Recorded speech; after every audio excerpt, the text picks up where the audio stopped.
Today I want to talk about the nose down bag, what causes it, how to fix it. First, let's talk about what the problems are with a nose down bag. Now, a slight nose down is not a bad thing, especially if you're trying to push, right? Because if you get a perfectly flat bag or a bag that's a little bit tilted up a little bit, what happens is that bag hits. Sometimes it wants to kind of hop, skip, bounce, especially if it's got a more of a round, bouncy fill or a sticky, slow side. It has that tendency to want to kind of hop, and it can sometimes jump over your push bags.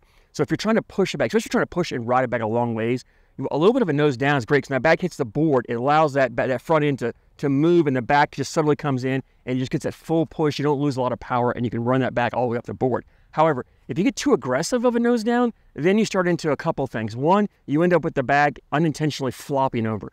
How to throw a flop bag is you throw the bag nose down. A nose down bag is going to cause the bag to hit, especially right behind a blocker. It'll hit, let that back end to flip over, and you get that tumbling action, and you get back to tumble over.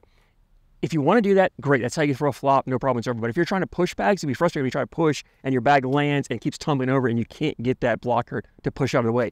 The other problem you get with the severe nose down is you'll get a really aggressive, harsh, aggressive kick. And the reason for that is when that bag's coming nose down and you let go of the bag, you're getting that rotation and that bag's spinning like this. When it lands, that bag hits and it's still rotating, so then it makes that sharp turn. So for a right-hander, you're going to get that right to left cut or kick. The left-hander, you get that left to right cut or kick on that. Now, if you're trying to throw a really harsh, aggressive cut, well, nose down on that bag, when you throw that angle, you kind of get that tilt and the nose down on it, you can get that really harsh, aggressive cut on that if you do it intentionally. But if you're not intentionally trying to do that, it can be frustrating because you're not getting the bag to do what you want. You're landing it where you want, and the bag is cutting off or flopping over. So let's jump in to talk about what causes the nose down flight. And there's several things, really. One, it could just be your grip, right? If you're gripping the bag and you've got too much of the bag outside of your hand, so a lot of the weight is outside, what happens is when you go to release that bag, all that weight is falling out of your hand before you let go, and it's just going to take that bag and drop it nose down on you.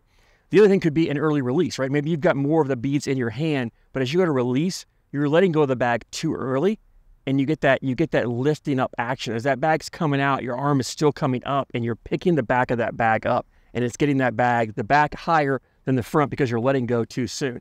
The third thing could be that high follow through. And I hear people all the time talk about, I see people all the time when they're posting on Facebook, people ask me, hey, I'm trying to get my bag flat. And one comment everybody makes is follow through.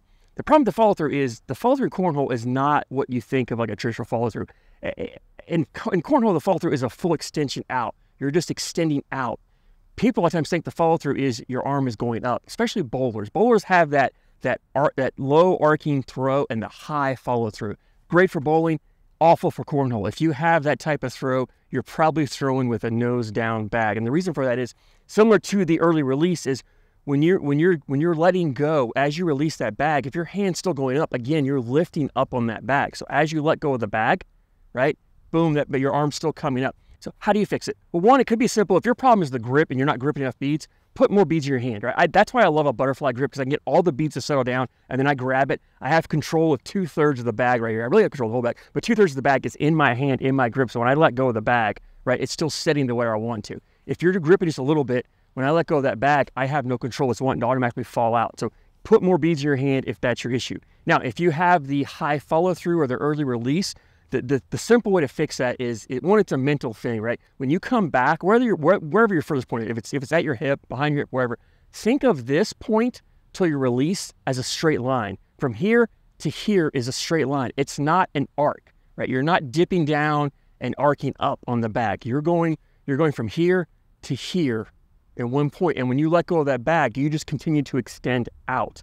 That's your follow through. If you're throwing really hard, sometimes you'll see me when I throw. If I throw really hard, I'll extend out and I'll bring my hand across. If I've got too much momentum going and I can't just hold it here, I will throw and bring my hand across my bag and across my body, and that's my follow through.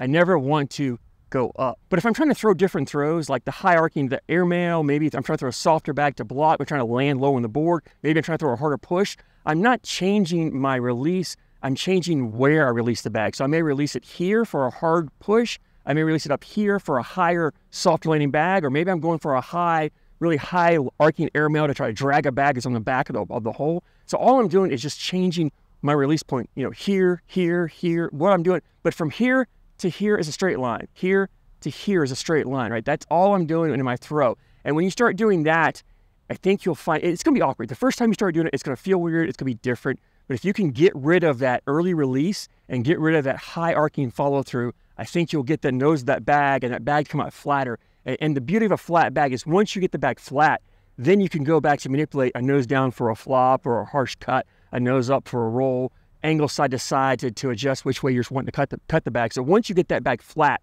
you can really manipulate how you want to do. If you've been struggling with a nose down bag, I hope the information here has been helpful and beneficial to you. Just remember, anytime you make a change, it takes time. It takes a lot of practice. Go out and put those hours in. Practice it. You're going to get a little worse before you get better. So you'll take a couple steps back. You may take 2 steps back, but you'll take 4 or 5 steps forward once you get through the learning phase and really develop that into a permanent type throw. If you have any questions on that, or if I didn't answer something, didn't cover something thorough enough for you, drop a comment down below, shoot me a message. I'll be happy to help you any way I can.